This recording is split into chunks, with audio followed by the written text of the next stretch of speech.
নমস্কার সকল ছাত্রছাত্রীদেরকে রংরূপ একাডেমিতে স্বাগত জানাই। গতকালকে আমাদের ক্লাস ছিল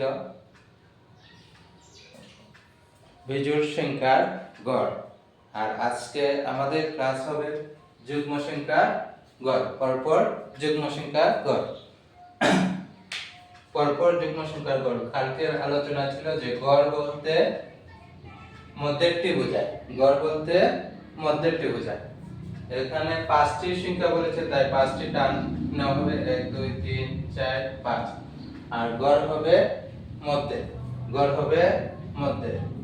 20 গড় মধ্যে বসবে।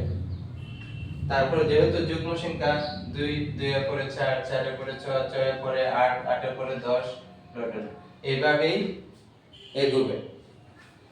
20 20 এর পরে যুগ্ম সংখ্যা 22 22 এর পরে যুগ্ম সংখ্যা 24।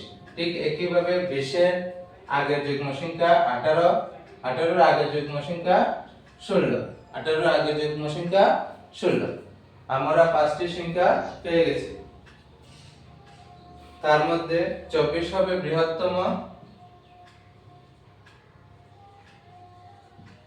সংখ্যাটি এবং ক্ষুদ্রতম সংখ্যাটি হবে 16। ক্ষুদ্রতম সংখ্যাটি হবে 16। তাই আমাদের প্রশ্নে চাওয়া হয়েছে ক্ষুদ্রতম সংখ্যাটি নির্ণয় করার জন্য। সুতরাং ক্ষুদ্রতম সংখ্যাটি হলো 16, অপশন ডি। এখন তোমরা পরের প্রশ্নের উত্তরটি নিজেরা করো।